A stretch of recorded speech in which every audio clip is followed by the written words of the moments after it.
Aku jatuh cinta dengan seorang parkir dan memutuskan untuk menikah dengannya. Namun ketika resepsi pernikahan kami, ia dihina karena pekerjaannya hanya tukang parkir. Namun semua berubah ketika rombongan mobil mewah itu datang. Aku, Fitri, menatap pantulan diriku di cermin. Gaun putih sederhana yang kupilih sendiri membalut tubuhku. Sederhana, memang, tapi aku menyukainya. Senyumku merekah. Bukan karena gaun ini, tapi karena hari ini aku akan menikah dengan Joko, pria yang kucintai dengan sepenuh hati. Joko, tukang parkir di sebuah minimarket dekat kantorku dulu. Mungkin banyak yang akan mencibir, tapi hatiku tak peduli. Aku mencintai Joko karena kebaikannya, kesabarannya, dan caranya membuatku merasa menjadi wanita paling istimewa di dunia. Pernikahan kami diadakan di halaman rumah orang tuaku. Tak mewah, hanya tenda sederhana berwarna putih dan kursi-kursi plastik yang dipinjam dari balai desa. Tapi bagiku, ini sudah lebih dari cukup. Yang penting, aku dan Joko bersatu dalam janji suci. Aku melihat Joko berdiri di depan altar, menungguku. Senyumnya begitu menenangkan, seolah berkata, semua akan baik-baik saja. Aku membalas senyumnya, menggenggam erat tangan ayahku yang mengantarku menuju altar. Sepanjang prosesi pernikahan, aku bisa merasakan tatapan-tatapan aneh dari beberapa anggota keluarga besarku. Aku tahu mereka tidak setuju dengan pilihanku. Tante Mirna, adik ibuku yang paling kaya, sudah berkali-kali menyarankanku untuk mencari pria yang lebih mapan. Paman Budi, suami Tante Mirna, bahkan pernah terang-terangan bertanya pada Joko, kerja apa kamu nak? Kok berani nikahin Fitri? Joko menjawab dengan tenang, saya tukang parkir paman. Jawaban itu disambut dengan cibiran dan tawa meremehkan dari Paman Budi dan beberapa sepupuku. Aku berusaha mengabaikan mereka. Aku tahu tidak semua orang bisa mengerti pilihanku, tapi aku yakin Joko adalah pilihan terbaik. Ya, mungkin tidak punya mobil mewah atau rumah megah, tapi ia punya hati yang tulus. Itu yang terpenting bagiku. Setelah ijab kabul diucapkan, dan kami resmi menjadi suami istri, tibalah saatnya resepsi. Tamu-tamu mulai berdatangan, menyalami kami, dan memberikan ucapan selamat. Sebagian besar adalah teman-temanku dan teman-teman Joko, serta tetangga sekitar rumah. Mereka tulus memberikan doa restu. Tapi, tentu saja, ada juga anggota keluarga besarku yang hadir dengan pandangan merendahkan. Fit, kamu yakin sama pilihanmu ini? Bisik Tante Mirna saat aku menyalaminya. Lihat saja, tamunya kebanyakan teman-teman tukang parkirnya. Nggak malu kamu? Aku tersenyum tipis. Aku bahagia Tante, itu yang penting. Bahagia sih bahagia, tapi masa depanmu gimana? Mau makan cinta? Tante Mirna menggeleng-gelengkan kepalanya, lalu pergi menghampiri suaminya yang sedang asyik mengobrol dengan beberapa tamu lain. Aku menghela napas panjang. Aku tahu, ini tidak akan mudah. Saat sedang menyalami tamu, aku melihat sepupuku, Rian, menghampiri Joko. Rian ini, anak Tante Mirna, selalu pamer dengan barang-barang mewahnya. Aku sudah menduga, ia pasti akan mengatakan sesuatu yang menyakitkan. Bro, sapa Rian dengan nada meremehkan. Parkirin mobil gue yang bener ya. Nanti gue kasih tips deh. Ia tertawa, diikuti oleh beberapa teman-temannya. Joko tetap tersenyum. Tenang aja Mas Rian, mobilnya aman. Aku ingin sekali membela Joko, tapi aku tahu itu hanya akan memperkeruh suasana. Aku menggenggam tangan Joko, memberikan isyarat agar ia tidak terpancing. Joko mengerti. Ia membalas genggamanku, seolah berkata, aku baik-baik saja. Salah satu teman Joko, yang juga berprofesi sebagai tukang parkir, dengan badan yang kekar, menghampiri Rian dan teman-temannya. Ada apa ini mas? Kok sepertinya sedang mengejek? Teman saya, Rian, yang kaget karena didatangi oleh perawakan yang kekar, dengan sigap menjawab, "Ah, tidak, kami hanya bercanda."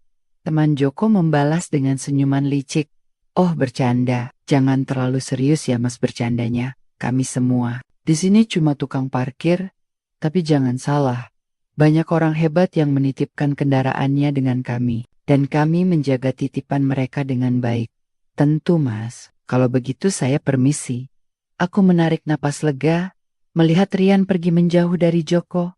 "Makasih bro," ujar Joko kepada temannya santai. "Lagian sepupumu itu memang sangat keterlaluan." Setelah kejadian itu, suasana hatiku sedikit membaik. Aku berusaha fokus pada kebahagiaan kami, melupakan komentar-komentar negatif dari keluarga besarku. Aku dan Joko berkeliling, menyapa tamu-tamu yang lain, menerima ucapan selamat dan doa restu. Aku melihat beberapa teman Joko yang juga berprofesi sebagai tukang parkir. Mereka datang dengan pakaian sederhana, tapi wajah mereka memancarkan kebahagiaan yang tulus. Aku merasa terharu melihat dukungan mereka untuk Joko. Menjelang sore, saat resepsi hampir selesai, aku dan Joko duduk di kursi pelaminan. Beristirahat sejenak, aku memandang wajah Joko, merasakan kelelahan, tapi juga kebahagiaan yang luar biasa. Aku tidak menyesali pilihanku. Aku yakin, bersama Joko, aku akan bahagia. "Makasih ya, udah sabar menghadapi keluargaku," kataku pelan. Joko tersenyum. "Nggak apa-apa, Fit. Aku ngerti kok, mereka cuma belum kenal aku aja." Aku memeluk Joko, menyandarkan kepalaku di bahunya. "Aku cinta kamu, Joko. Aku juga cinta kamu, Fitri." Saat itu, aku merasa yakin pernikahan kami akan baik-baik saja. Aku tidak peduli dengan apa kata orang. Yang penting, aku dan Joko saling mencintai. Kami akan menghadapi semuanya bersama-sama. Aku percaya cinta kami akan mengalahkan segalanya, termasuk hinaan dan cemoohan dari orang-orang yang meremehkan pekerjaan Joko. Tapi aku tidak tahu bahwa malam itu sesuatu yang tidak terduga akan terjadi. Sesuatu yang akan mengubah segalanya. Sesuatu yang akan membuat semua orang yang menghina Joko terdiam dan malu. Aku tidak tahu bahwa malam itu rahasia besar Joko akan terungkap. Hari-hari setelah pernikahan kami terasa seperti mimpi indah yang menjadi kenyataan. Meskipun tinggal di rumah kontrakan sederhana peninggalan orang tua Joko, aku merasa bahagia. Tidak ada lagi perabotan mewah seperti di rumah orang tuaku. Tidak ada lagi asisten rumah tangga yang membantu. Tapi ada Joko di sisiku. Ada cinta yang tulus yang membuat setiap hari terasa istimewa. Pagi-pagi sekali, sebelum matahari terbit, Joko sudah bangun. Ia menyiapkan sarapan sederhana untukku. Nasi goreng dengan telur ceplok, atau kadang hanya roti bakar dengan selai. Aku tahu, ia berusaha menjadi suami yang baik, meskipun ia tidak terbiasa melakukan pekerjaan rumah tangga. Aku sering membantunya, mengajarinya cara memasak yang lebih enak, atau sekadar menemaninya mencuci piring. Kami berbagi tugas, saling membantu, saling melengkapi. Setelah sarapan, Joko berangkat kerja. Ia tetap menjadi tukang parkir di minimarket itu. Aku sering mengantarnya sampai ke depan pintu, memberinya bekal makan siang yang kubuat sendiri. Aku tahu, penghasilan Joko tidak seberapa, tapi aku tidak pernah mengeluh. Aku bersyukur ia punya pekerjaan halal, dan ia selalu berusaha memberikan yang terbaik untukku. Aku sendiri, setelah menikah, memutuskan untuk berhenti bekerja dari kantorku yang dulu. Aku ingin fokus mengurus rumah tangga, menjadi istri yang baik untuk Joko. Aku mulai belajar menjahit, menerima pesanan dari tetangga sekitar. Lumayan untuk menambah penghasilan kami. Kehidupan kami sederhana, tapi penuh cinta. Malam hari, setelah Joko pulang kerja, kami sering menghabiskan waktu bersama, makan malam sederhana, mengobrol tentang hari yang kami lalui, atau sekadar menonton televisi. Kadang, kami berjalan-jalan sore di sekitar kompleks perumahan, menikmati udara segar dan pemandangan yang sederhana. Aku merasa damai dan bahagia. Aku tidak butuh kemewahan. Aku hanya butuh Joko di sisiku. Tentu saja, tidak semua hari berjalan mulus. Sesekali, aku rindu dengan suasana rumah orang tuaku, dengan masakan ibuku, atau dengan obrolan bersama adik-adik. Tapi, aku selalu mengingatkan diriku sendiri bahwa aku sudah memilih jalan hidupku. Aku sudah memilih Joko, dan aku tidak menyesalinya beberapa kali. Anggota keluarga besarku datang berkunjung. Tante Mirna dan Paman Budi, tentu saja, yang paling sering mereka selalu membawa oleh-oleh, makanan, atau barang-barang mewah yang sebenarnya tidak kami butuhkan. Tapi, di balik itu, aku tahu mereka masih memandang rendah Joko. Fit, kamu betah tinggal di rumah sekecil ini? Tanya Tante Mirna suatu hari saat ia berkunjung bersama Paman Budi. Aku tersenyum. Betah Tante, yang penting aku sama Joko. Tapi, ya, kamu kan bisa dapat yang lebih baik. Lihat saja si Ryan. Sepupumu itu sekarang sudah jadi manajer di perusahaan besar. Gajinya puluhan juta. Coba dulu kamu mau sama dia. Aku memotong perkataan Tante Mirna. Tante, aku bahagia sama Joko. Aku nggak butuh harta banyak. Aku cuma butuh cinta dan kesetiaan. Tante Mirna menghela napas. Kamu ini keras kepala ya, Fit. Ya sudahlah, terserah kamu. Tapi jangan menyesal ya. Kalau nanti hidupmu susah, aku hanya tersenyum. Aku tahu, Tante Mirna tidak akan pernah mengerti. Ia hanya melihat dunia dari sudut pandang materi. Ia tahu bahwa kebahagiaan sejati tidak bisa diukur dengan uang. Paman Budi, seperti biasa, selalu mencari-cari kesalahan Joko. Jok, itu motor kok diparkir di situ? Nanti lecet kalau kesenggol orang. Atau, Jok, itu rumputnya kok nggak dipotong? Nanti banyak nyamuk. Joko selalu menanggapi dengan sabar. Tidak pernah marah atau tersinggung. Aku tahu, ia berusaha menghormati keluarga besarku. Meskipun mereka sering menyakiti hatinya. Aku selalu berusaha membela Joko. Tapi, aku juga tidak ingin memperkeruh suasana. Aku hanya ingin mereka tahu bahwa aku bahagia dengan pilihanku. Aku ingin mereka menghargai Joko, bukan karena pekerjaannya, tapi karena ia adalah orang yang baik. Suatu sore, saat aku dan Joko sedang duduk santai di teras rumah, tiba-tiba datang sebuah mobil mewah berhenti di depan rumah kami. Aku dan Joko saling berpandangan. Heran, kami tidak punya kenalan yang punya mobil semewah itu. Dari dalam mobil, keluar seorang pria paruh-baya, berpakaian rapi dan formal. Ia menghampiri kami dengan senyum ramah. Maaf, apa benar ini rumah Bapak Joko? Tanya pria itu. Joko mengangguk. Benar Pak, ada yang bisa saya bantu? Pria itu tersenyum. Saya Hendra, asisten pribadi Bapak Suryo Atmaja. Aku dan Joko semakin bingung. Kami tidak kenal dengan nama itu. Bapak Suryo Atmaja ingin bertemu dengan Bapak Joko. Ada hal penting yang ingin beliau sampaikan. Lanjut pria itu. Joko menatapku, seolah meminta persetujuanku. Aku mengangguk, memberikan isyarat agar ia menerima tawaran itu. Baiklah Pak, saya bersedia bertemu dengan Bapak Suryo Atmaja, jawab Joko. Pria itu tersenyum lega. Kalau begitu, mari ikut saya Pak. Mobil sudah menunggu. Aku dan Joko saling berpandangan lagi. Penasaran, juga sedikit khawatir. Siapa sebenarnya Suryo Atmaja ini? Aku dan Joko duduk di dalam mobil mewah yang membawa kami entah kemana. Sepanjang perjalanan, aku tak henti bertanya-tanya dalam hati. Siapa Suryo Atmaja? Mengapa ia ingin bertemu Joko? Dan mengapa ia mengirim asisten pribadinya dengan mobil? Semua ini, pertanyaan-pertanyaan itu terus berputar di kepalaku, membuatku semakin penasaran dan sedikit cemas. Joko, di sampingku, tampak lebih tenang. Ia menggenggam tanganku, seolah ingin menenangkanku. Aku membalas genggamannya, mencoba untuk ikut tenang. Aku percaya pada Joko.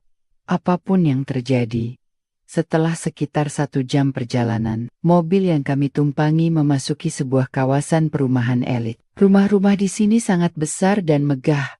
Jauh berbeda dengan rumah kontrakan kami yang sederhana. Mobil berhenti di depan sebuah rumah yang paling besar, dengan gerbang tinggi dan taman yang luas. Aku ternganga melihatnya. Kita sudah sampai, Pak, Bu, kata Pak Hendra, asisten pribadi yang menjemput kami. Aku dan Joko turun dari mobil, masih dengan perasaan bingung dan takjub. Pak Hendra mempersilakan kami masuk ke dalam rumah. Seorang pelayan membukakan pintu untuk kami, dan kami melangkah masuk ke dalam ruang tamu yang sangat luas dan mewah. Interiornya didominasi warna emas dan putih, dengan perabotan yang terlihat sangat mahal. Aku merasa seperti sedang berada di dalam istana. Silakan duduk, Pak, Bu, Bapak Suryo Atmaja akan segera menemui Anda, kata Pak Hendra. Aku dan Joko duduk di sofa empuk, merasa sedikit canggung di tengah kemewahan ini. Aku melirik Joko. Ia tampak tenang. Tapi aku tahu ia juga pasti penasaran. Tak lama kemudian, seorang pria parubaya dengan penampilan berwibawa dan ramah muncul dari sebuah pintu. Ia tersenyum kepada kami. Selamat sore Joko, Fitri, saya Suryo Atmaja, sapanya. Ia menjabat tangan kami satu persatu. Selamat sore Pak, jawab Joko sopan. Maaf Pak, sebelumnya, tapi ada keperluan apa Bapak mencari saya? Tanya Joko langsung. Pak, Suryo Atmaja tersenyum. Saya tahu, kalian pasti bingung. Saya akan menjelaskan semuanya. Tapi sebelumnya, saya ingin menyampaikan sesuatu kepada Joko. Pak Suryo Atmaja menatap Joko dengan serius. Joko, sebenarnya saya adalah ayah kandungmu. Dan Joko terkejut, bukan main. Aku menatap Joko. Ia tampak syok dan tidak percaya. Aku bisa merasakan tangannya gemetar. Apa maksud Bapak? Tanya Joko terbata-bata. Pak Suryo Atmaja menghela napas panjang. Ia lalu menceritakan sebuah kisah yang panjang. Kisah masa lalunya. Tentang hubungannya dengan Ibu Joko, seorang wanita sederhana yang ia cintai. Namun terpaksa ia tinggalkan karena perjodohan keluarga. Ia menceritakan bagaimana ia tidak pernah tahu bahwa Ibu Joko hamil, dan bagaimana ia baru mengetahui keberadaan Joko beberapa tahun lalu setelah Ibu Joko meninggal dunia. Saya sudah mencari kamu sejak lama Joko. Saya ingin menebus kesalahan saya. Saya ingin kamu tahu bahwa kamu adalah anak saya, pewaris tunggal dari seluruh kekayaan saya, kata Pak Suryo Atmaja. Joko masih terdiam, mencerna semua informasi yang baru saja ia dengar. Aku menggenggam tangannya lebih erat, memberikan dukungan. Saya tahu ini sulit untuk kamu terima, Joko. Tapi saya mohon, berikan saya kesempatan untuk menjadi ayahmu, lanjut Pak Suryo Atmaja. Joko menatap Pak Suryo Atmaja, lalu menatapku. Aku memberikan senyuman, mencoba meyakinkannya bahwa semua akan baik-baik saja. Saya butuh waktu untuk memikirkan ini semua, Pak, kata Joko akhirnya. Pak Suryo Atmaja mengangguk mengerti. Tentu, Joko, saya akan memberikan kamu waktu, tapi saya harap kamu mau menerima saya. Setelah percakapan yang menegangkan itu, Pak Suryo Atmaja mengajak kami berkeliling rumah. Ia menunjukkan kamar yang akan menjadi kamar Joko jika ia memutuskan untuk tinggal di sana. Ia juga memperkenalkan kami kepada beberapa staf yang bekerja di rumahnya. Setelah dirasa cukup, Pak Suryo memerintahkan Pak Hendra untuk mengantar kami pulang. Diantar dengan mobil dan supir yang berbeda saat resepsi usai. Dan para tamu sudah mulai. Keluarga besarku masih ada di sana, membantu membereskan sisa-sisa pesta. Tante Mirna, Paman Budi, dan Rian, tentu saja masih dengan ekspresi sinis mereka. Saat itulah rombongan mobil mewah yang tadi menjemput kami kini kembali datang dan terlihat lebih banyak dari sebelumnya. Berhenti tepat di depan rumah orang tuaku. Suasana yang tadinya mulai sepi kembali menjadi ramai. Semua orang terkejut dan penasaran. Dari mobil-mobil itu keluar beberapa pria berpakaian rapi dan formal, yang aku yakini adalah ajudan atau pengawal. Mereka berbaris rapi, lalu salah satu dari mereka, yang terlihat seperti pemimpin rombongan, menghampiri Joko. "Selamat malam, Tuan Muda," sapa pria itu dengan hormat. Ia membungkuk sedikit, menunjukkan rasa hormat yang tinggi.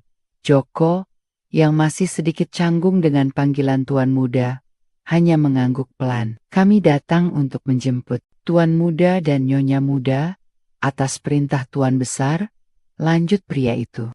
Semua orang yang ada di sana terdiam, terpana. Keluarga besarku, terutama Tante Mirna, Paman Budi, dan Rian, tampak pucat pasi. Mulut mereka ternganga, tidak percaya dengan apa yang mereka lihat dan dengar. Joko menatapku, lalu menatap keluarga besarku. Ia tersenyum tipis. "Maaf, sepertinya saya harus pergi sekarang," kata Joko. Ia lalu menggandeng tanganku, dan kami berjalan menuju salah satu mobil mewah yang sudah disiapkan. Sebelum masuk ke dalam mobil, Joko berhenti sejenak, menatap keluarga besarku sekali lagi. "Terima kasih atas semuanya. Saya tidak akan pernah melupakan sambutan hangat kalian," kata Joko dengan nada yang sedikit menyindir. Lalu kami masuk ke dalam mobil, dan rombongan mobil mewah itu pun pergi meninggalkan rumah orang tuaku, meninggalkan semua orang yang terdiam dan malu. Aku tahu ini adalah awal dari babak baru dalam hidup kami, babak yang penuh kejutan dan mungkin kebahagiaan yang sesungguhnya. Aku duduk di dalam mobil mewah, masih setengah tak percaya dengan apa yang baru saja terjadi. Joko, suamiku, pria sederhana yang kucintai apa adanya, ternyata adalah seorang pewaris tunggal kekayaan yang luar biasa. Semua hinaan, cemoohan, pandangan merendahkan dari keluarga besarku kini berbalik menjadi tamparan keras bagi mereka sendiri. Aku melirik Joko yang duduk di sampingku. Ia tampak lebih tenang sekarang. Meskipun aku tahu, di dalam hatinya pasti masih ada gejolak yang belum terselesaikan. Aku menggenggam tangannya, mencoba memberikan kekuatan. "Kamu nggak apa-apa, Mas?" tanyaku lembut. Joko tersenyum tipis. "Nggak apa-apa, Fit. Aku cuma masih kaget aja." Aku mengerti, aku pun merasakan hal yang sama. Semua ini terlalu mendadak, terlalu sulit untuk dicerna dalam waktu singkat. Tapi satu hal yang pasti, aku bahagia untuk Joko. Ia berhak mendapatkan semua ini. Ia berhak mendapatkan kebahagiaan setelah semua penderitaan yang ia alami. Mobil yang kami tumpangi melaju menuju rumah besar yang tadi kami kunjungi. Sepanjang perjalanan, aku memikirkan reaksi keluarga besarku. Aku bisa membayangkan betapa malunya mereka, betapa menyesalnya mereka atas semua perkataan dan perbuatan mereka. Mungkin ini adalah karma bagi mereka. Sesampainya di rumah besar itu, kami disambut oleh Pak Suryo Atmaja, ayah Joko. Ia memeluk Joko dengan erat, seperti seorang ayah yang lama merindukan anaknya. Aku bisa melihat kebahagiaan yang tulus di wajahnya. "Selamat datang di rumahmu, Nak," kata Pak Suryo Atmaja. Joko membalas pelukan ayahnya. Aku tahu ini adalah momen yang sangat emosional bagi mereka berdua. Aku merasa terharu melihatnya. "Pak Suryo Atmaja," lalu mengajak kami masuk ke dalam rumah. Ia menjelaskan bahwa ia sudah menyiapkan segalanya untuk kami. Ia ingin Joko dan aku tinggal bersamanya, memulai hidup baru sebagai keluarga. Aku sedikit ragu. Aku tidak terbiasa dengan kehidupan mewah. Aku khawatir aku tidak akan bisa menyesuaikan diri. Tapi Joko meyakinkanku bahwa kami akan menghadapinya bersama-sama. Kita akan belajar bersama-sama, Fit. Yang penting, kita tetap saling mencintai dan saling mendukung, kata Joko. Aku mengangguk. Aku percaya pada Joko. Aku percaya pada cinta kami.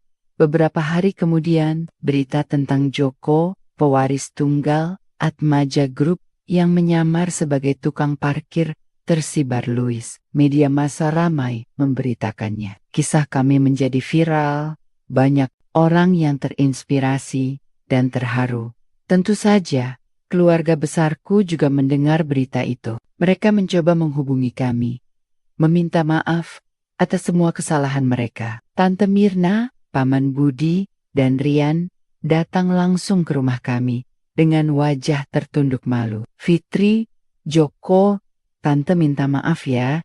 Tante nggak tahu kalau Joko itu tongt. Mirna tidak bisa melanjutkan kata-katanya. Ia menangis terseduh-seduh. Maafin Paman juga ya, Jo. Paman udah salah menilai kamu, kata Paman Budi. Rian, sepupuku yang dulu selalu pamer dan meremehkan Joko, kini hanya bisa diam menunduk. Joko menatap mereka dengan tenang. Ia tidak marah, tidak dendam. Ia sudah memaafkan mereka. Jauh sebelum mereka meminta maaf. Saya sudah maafin Tante, Paman, Rian. Saya ngerti, kalian cuma belum kenal saya aja, kata Joko. Aku terharu melihat kebesaran hati Joko. Ia begitu pemaaf, begitu rendah hati, meskipun ia punya segalanya. Setelah pertemuan itu, hubungan kami dengan keluarga besarku membaik. Mereka mulai menghargai Joko, bukan karena kekayaannya, tapi karena kepribadiannya. Mereka belajar untuk tidak memandang orang dari status sosialnya. Aku dan Joko memulai hidup baru kami. Kami pindah ke rumah yang lebih besar tapi kami tetap sederhana dan rendah hati. Joko mulai belajar mengelola perusahaan ayahnya. Tapi ia tidak pernah melupakan dari mana ia berasal. Ia menggunakan kekayaannya untuk membantu orang lain, terutama mereka yang kurang beruntung. Aku sendiri tetap menjadi istri yang sederhana dan setia. Aku mendukung Joko dalam segala hal, dan aku selalu mengingatkannya untuk tetap rendah hati. Aku juga mulai aktif dalam kegiatan sosial, membantu mereka yang membutuhkan. Kami sering mengunjungi panti asuhan, rumah sakit, dan tempat-tempat lain yang membutuhkan bantuan. Kami ingin berbagi kebahagiaan kami dengan orang lain. Kami ingin membuktikan bahwa cinta sejati itu ada, dan bahwa kebahagiaan tidak bisa diukur dengan harta pada akarnya. Aku dan Joko hidup bahagia selamanya. Kami dikaruniai 2 orang anak yang lucu dan menggemaskan. Kami membangun keluarga yang harmonis, penuh cinta dan kasih sayang. Kami membuktikan bahwa cinta sejati bisa mengalahkan segalanya, bahkan hinaan dan cemoohan sekalipun.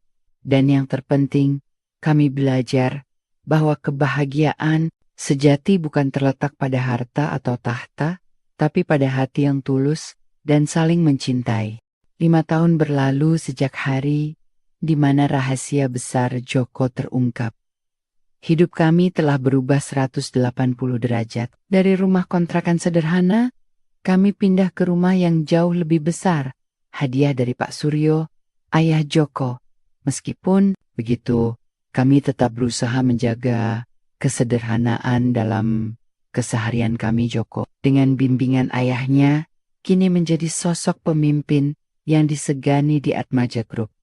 Ia membawa banyak perubahan positif, tidak hanya dalam hal bisnis, tetapi juga dalam kepedulian sosial perusahaan. Ia mendirikan yayasan yang fokus pada pendidikan dan pemberdayaan masyarakat kurang mampu, meneruskan semangat berbagi yang selalu ia miliki. Aku sendiri, meskipun memiliki banyak kesempatan untuk menikmati kemewahan, memilih untuk tetap aktif dalam kegiatan sosial. Bersama Joko, kami sering mengunjungi panti asuhan, memberikan bantuan kepada keluarga yang membutuhkan, dan mendukung program-program pemberdayaan perempuan. Bagiku, kebahagiaan sejati adalah ketika kita bisa berbagi dengan orang lain. Anak-anak kami, Arya dan Sekar, tumbuh menjadi anak-anak yang cerdas dan penuh kasih. Mereka tahu cerita tentang bagaimana ayah dan ibu mereka bertemu, tentang bagaimana cinta sejati mengalahkan segalanya. Kami menanamkan nilai-nilai kesederhanaan, kerendahan hati, dan kepedulian kepada mereka. Hubungan kami dengan keluarga besarku pun semakin membaik. Tante Mirna, Paman Budi, dan Rian kini menjadi bagian dari keluarga besar kami yang sesungguhnya. Mereka sering berkunjung, bukan lagi dengan niat merendahkan, melainkan dengan tulus ingin bersilaturahmi. Penyesalan mereka di masa lalu menjadi pelajaran berharga bagi kita semua. Suatu sore, aku dan Joko duduk di taman belakang rumah, menikmati matahari terbenam. Arya dan Sekar bermain di sekitar kami. Tawa riang mereka memenuhi udara. Aku memandang Joko, merasakan cinta yang begitu dalam. Mas, aku gak pernah nyangka hidup kita akan jadi seperti ini, kataku pelan. Joko tersenyum, menggenggam tanganku. Aku juga, Fit, tapi aku bersyukur untuk semuanya, terutama karena aku punya kamu. Aku membalas senyumnya. Aku juga bersyukur punya kamu, Mas. Kamu adalah cinta sejatiku. Kami berdua terdiam, menikmati kebersamaan kami. Matahari perlahan tenggelam, meninggalkan semburat jingga di langit. Pemandangan yang indah, seperti kisah cinta kami yang indah. Kamu tahu, Fit, kata Joko tiba-tiba. Dulu, aku pernah berpikir, mungkin aku memang gak pantas untuk bahagia. Mungkin aku memang cuma seorang tukang parkir yang gak pantas mendapatkan cinta sejati. Aku menggeleng. Jangan pernah berpikir seperti itu lagi, Mas. Kamu pantas mendapatkan semua kebahagiaan ini. Kamu punya hati yang tulus, dan itu yang terpenting. Joko menghela napas panjang. Tapi, aku juga belajar sesuatu dari semua ini, Fit. Bahwa kebahagiaan sejati itu bukan tentang harta atau tahta, tapi tentang cinta, kesetiaan, dan kebersamaan. Aku setuju. Dan tentang bagaimana kita bisa memberi arti bagi hidup orang lain, tambahnya. Kami berdua tersenyum. Kami tahu, perjalanan hidup kami masih panjang. Akan ada tantangan dan rintangan yang harus kami hadapi. Tapi kami yakin, selama kami bersama, selama kami saling mencintai, kami akan bisa melewati semuanya. Beberapa tahun kemudian, Pak Suryo Atmaja meninggal dunia. Kepergiannya meninggalkan duka yang mendalam bagi kami, terutama bagi Joko. Namun, kami tahu ia telah bahagia karena bisa bertemu kembali dengan anaknya dan melihat Joko tumbuh menjadi pria yang hebat. Joko mewarisi seluruh perusahaan ayahnya. Ia menjadi pemimpin yang adil dan bijaksana, meneruskan cita-cita ayahnya untuk membangun perusahaan yang tidak hanya sukses secara bisnis, tetapi juga memberikan kontribusi positif bagi masyarakat. Aku tetap setia mendampingi Joko, menjadi istri dan ibu yang penuh kasih. Aku bangga melihat Joko tumbuh menjadi pria yang luar biasa, tapi aku lebih bangga lagi melihat ia tetap rendah hati dan peduli kepada sesama. Kisah cinta kami, kisah cinta seorang tukang parkir dan seorang wanita sederhana, menjadi inspirasi bagi banyak orang. Kisah kami membuktikan bahwa cinta sejati itu ada, dan bahwa cinta sejati tidak memandang status sosial atau kekayaan. Cinta sejati hanya memandang hati, dan kami, Joko dan Fitri, akan terus memegang teguh cinta sejati itu.